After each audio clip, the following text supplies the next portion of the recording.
Hello दोस्तों, नमस्कार। आज फिर एक भारतीय संविधान के एक पाठ के अंतर्गत हम उनकी भागों के बारे में पढ़ेंगे। जो हमने कल बताया था कि उसमें मूल संविधान में 22 भाग थे। आज इसमें वर्तमान समय में इसमें 25 भाग हैं। कौन कौन से भाग इसमें जुड़े हैं वो भी हम बताएंगे। तो भाग एक के अंतर्गत हम पढ़ते हैं। भाग एक के अंतर्गत है भारत और संघ का क्षेत्रफल,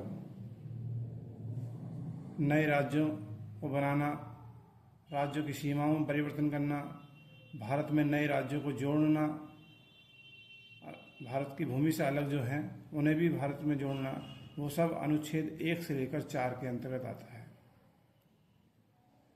भाग 2 के अंतर्गत भारत की नागरिकता किन लोगों को मिलनी है। 15 अगस्त 1947 को भारत स्वतंत्र हुआ था। चूँकि विवाद पाकिस्तान से बंटवारे का लेकर था, तो कुछ लोग भारत से पाकिस्तान गए और कुछ पाकिस्तान से भारत आए। उनके विषय में किन लोगों को नागरिकता मिलनी है। कुछ लोग बाहर से भी आकर दूसरे देशों में वर्तमान में भी अपनी नागरिकता ग्रहण कर सकते हैं। वो किन किन अनुच्छेदों के अंतर्गत है, तो ये अनुच्छेद 5 से लेकर 11 के बीच में विस्तार से बताया गया है। अगले चैप्टर में हम अनुच्छेदों के बारे में पढ़ाएंगे, किस अनुच्छेद में क्या क्या बताया गया है। इस पाठ में हम केवल भाग और उसमें क्या है ये पढ़ते हैं। भाग 3 जो भारतीय संविधान का मूल भाग है, जिनको लेकर हम स्वतंत्रता सेनानियों ने हमारे देश के अंग्रेज़ों से संघर्ष किया था कि हमें भी अधिकार दीजिए, परंतु उन्होंने अधिकार नहीं दिए। तो भारत के संविधान निर्माताओं ने इसको बहुत गहराई से लिया है और मूल अधिकार भारत के संविधान की एक आत्मा मानी गई है। तो कौन कौन से हैं, ये अनुच्छेद 13 से लेकर 35 तक इसमें विस्तार से बताया गया है। इसको भी अगले पाठ में बताएंगे कौन कौन से अधिकार हैं। फिर भी मैं बताता हूँ कि समता का अधिकार, स्वतंत्रता का अधिकार, किसी भी धर्म को मानने का अधिकार, ये सभी अधिकार इसमें दिए गए हैं। संवैधानिक उपचारों का अधिकार। तो ये अनुच्छेद 13 से लेकर 35 तक इसमें विस्तार से बताया गया है। भाग 4 के अंतर्गत राज्यों को नीति निर्देशक तत्व दिए गए हैं। नीति निर्देशक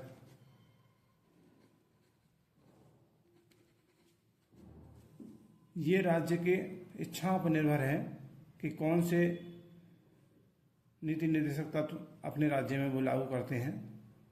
इनमें हम बाध्यता नहीं है किसी राज्य के लिए, परंतु किसी भी राज्य के लिए ये बाध्यता है भारत के मूल अधिकार प्रत्येक व्यक्ति को मिले, ये बाध्य है, और नीति निर्देशक तत्व बाध्य नहीं है।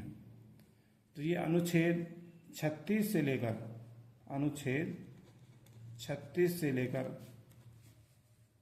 अनुच्छेद 51 तक इसमें विस्तार से बताया गया है। मजदूरों के लिए समान वेतन, पंचायती राज, सभी इन अनुच्छेदों के अंतर्गत आते हैं। अगला है भाग 4, जिसे कहते हैं एक भाग नया जोड़ा गया है, जिनमें से 25 भाग हुए हैं 22 भाग से बढ़कर। एक भाग 4A जोड़ा गया है, 4A में है मूल कर्तव्य। 4A में मूल कर्तव्य जो अनुच्छेद 51A के अंतर्गत रखे गए हैं। 51A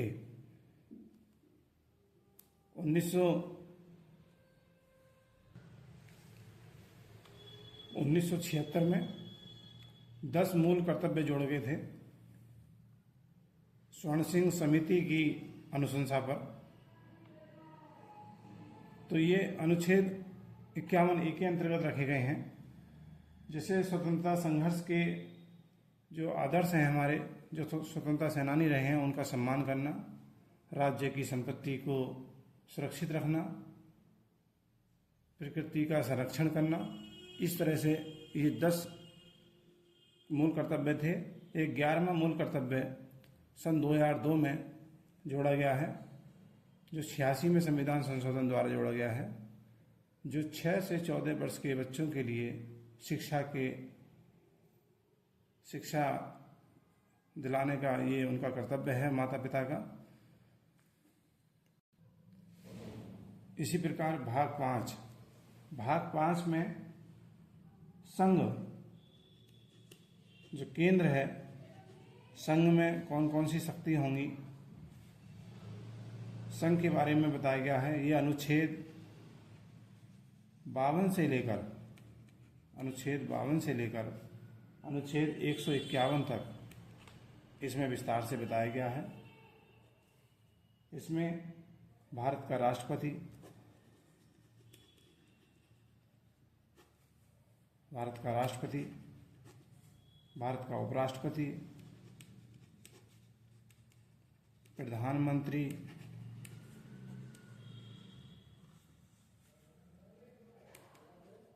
उप प्रधानमंत्री,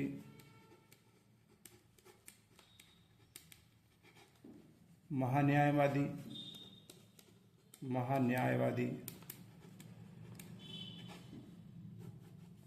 संसद,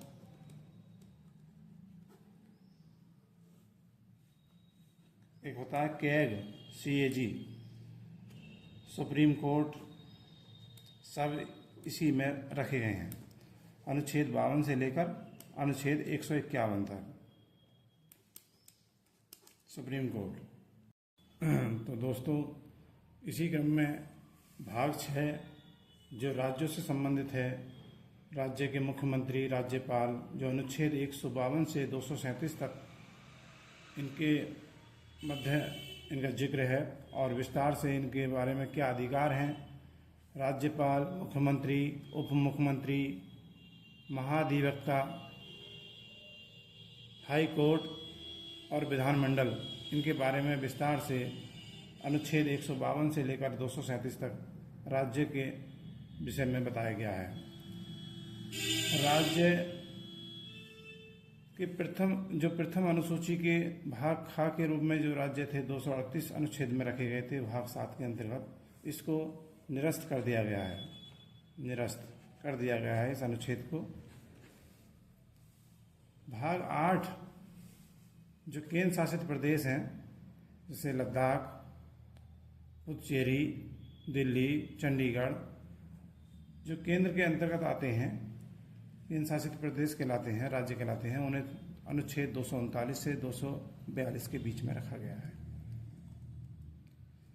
भाग 9 में पंचायती राज, जैसे ग्राम पंचायतें हैं आती हैं, तो ये पंचायती राज व्यवस्था अनुच्छेद 243 के अंतर्गत 243 के ABCD कर 16 अनुच्छेद बनाए हैं, खंड बनाए हैं, ये भाग 9 के अंतर्गत रखा गया है। भाग 9A जोड़ा एक नगर पालिकाएं। इस नगर पालिकाएं, नगर पंचायत, नगर निगम इसके अंतर्गत रखे गए हैं अनुच्छेद 243 के अंतर्गत ही, और इसी में आगे पंचायती राज के आगे जोड़कर 18 खंड जोड़े गए हैं इसमें, तो ये 9A के अंतर्गत रखे गए हैं। 9B के अंतर्गत सहकारी समितियां बनाई गई हैं। अगला है भाग 10।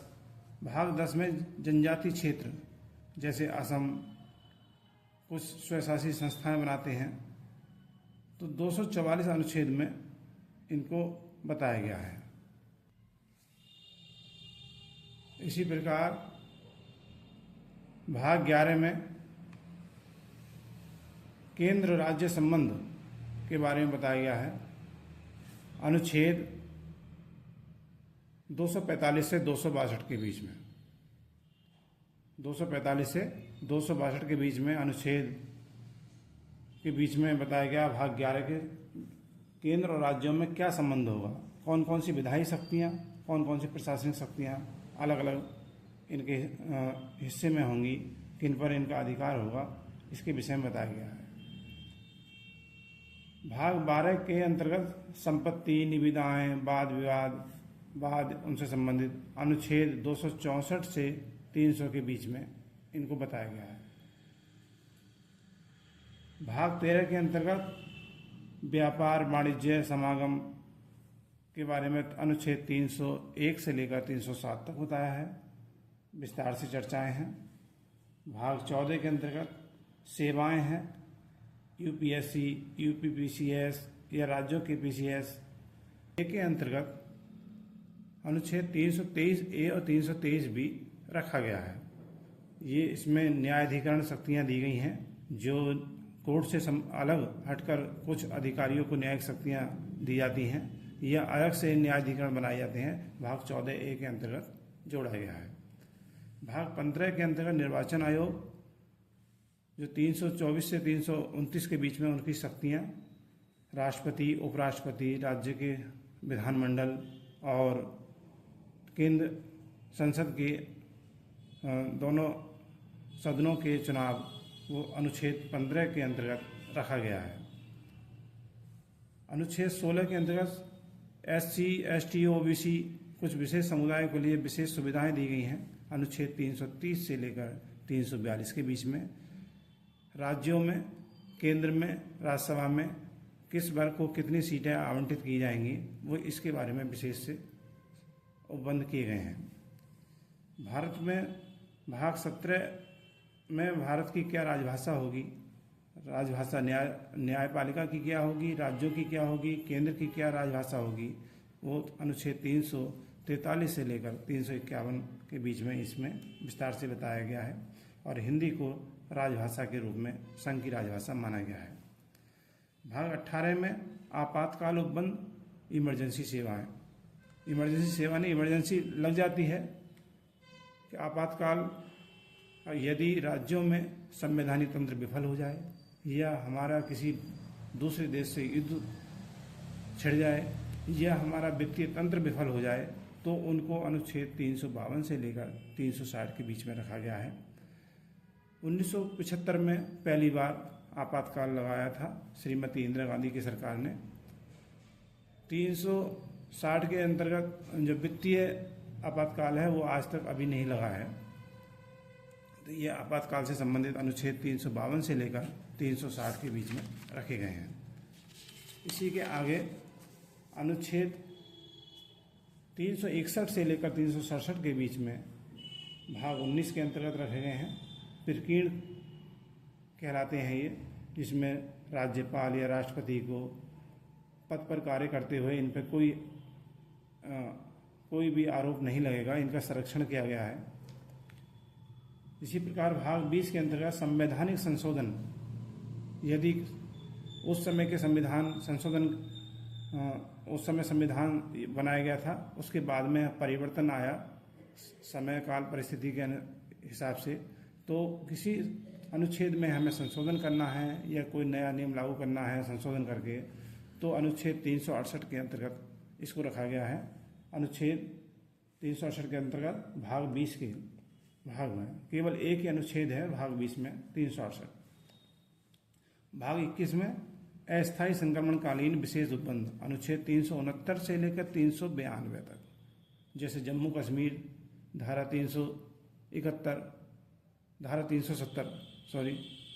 370 थी, जम्मू कश्मीर को विशेष अधिकार मिले हुए थे। ऐसे ही कुछ विशेष राज्यों को अलग अलग अधिकार मिले हुए थे, तो उनको इस विषय में रखा गया है 369 से 392 तक।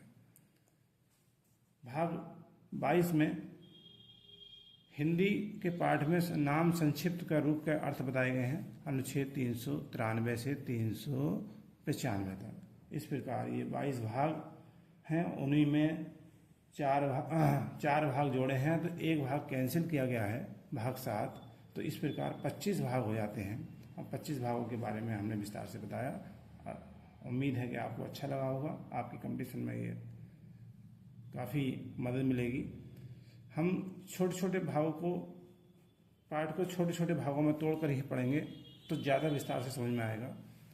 और अच्छा लगा हो तो लाइक और सब्सक्राइब करते रहें। आप स्क्रीनशॉट भी ले सकते हैं आप इन पेज के।